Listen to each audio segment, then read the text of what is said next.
Since childhood, we've been told the fairy tale of Pocahontas. She seemed kind, beautiful, and free. But behind that tale lies a silenced people, a destroyed culture, and women who were violated. This is not a story.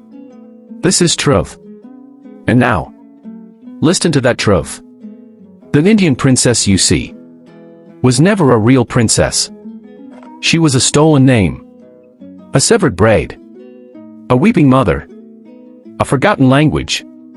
Today, we do not recall a fairy tale. We remember a wound Indian princess, not beauty, but burden. The Indian princess. To many, it may sound like a fairy tale. A beautiful girl, long black hair, a feather, buckskin clothes, surrounded by trees. She is kind. She is gentle. She is the daughter of a chief. And one day she falls in love with a foreign man. She saves him. Then she leaves her people, her language, her beliefs, to follow him. And for that she is seen as the perfect woman. We saw this story in cartoons.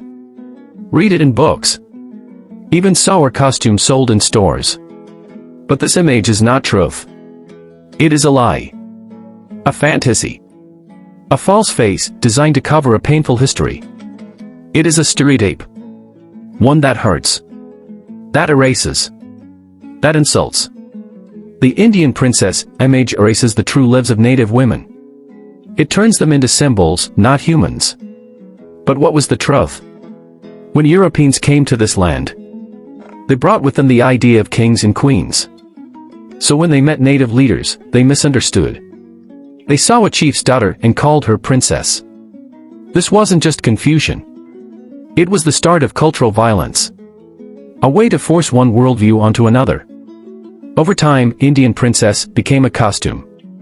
Dresses for girls. Characters on stage. Parades. Parties. They wore feathers. Braided wigs. But they didn't know the sacred meaning of that feather. They didn't feel the power of those braids. Worse still, this image became sexualized. Short skirts. Open tops. Exotic beauty. A fantasy for men, not a truth for women. Meanwhile, real Native women were suffering. They still are. Native American women face the highest rates of violence in the U.S. Hundreds. Thousands. Missing. No search. No news. No justice. Because they are not princesses. They are real. They are living. They are silent. The Indian princess became a symbol of cultural theft. Of historical injustice. A weapon to silence voices. To erase mothers. To forget ancestors.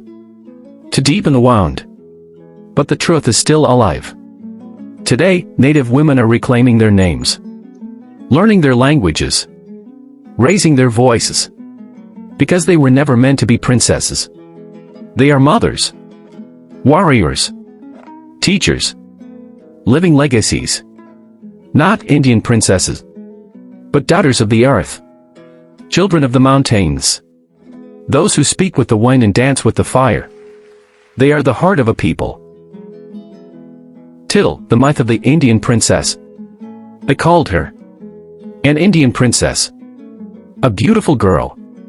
With long black hair. Feathers in her hair. Clothes made of leather. Surrounded by trees and wilderness. She was gentle. She was kind. She was the daughter of a chief. And one day, she falls in love with a man from another world. She saves him. Leaves her people. Her language. Her beliefs. And follows him to his land. That's the story we've been told. In cartoons. In children's books. In Halloween costumes. But that story is not the truth. That image is a lie. A fantasy. A stereotype made to erase the pain behind the real history. The term Indian princess was never ours. It was theirs.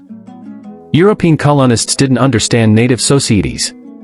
They came from kingdoms, with kings, queens, and princesses. So when they saw a chief's daughter, they called her princess. But she wasn't. This wasn't just a mistake. It was the beginning of forcing their system onto ours.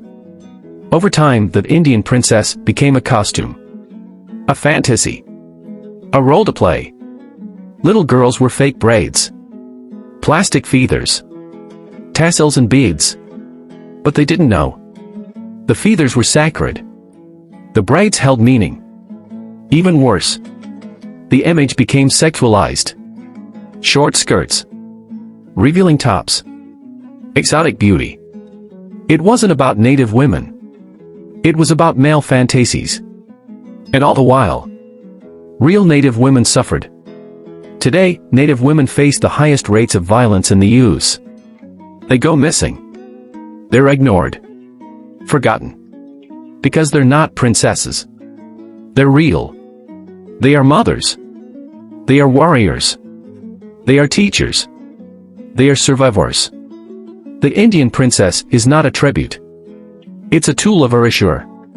But we are still here. And we are reclaiming our truth. We don't need a crown. We carry generations. We carry strength. We are not your fantasy. We are the voice of the land. The daughters of fire. The protectors of memory.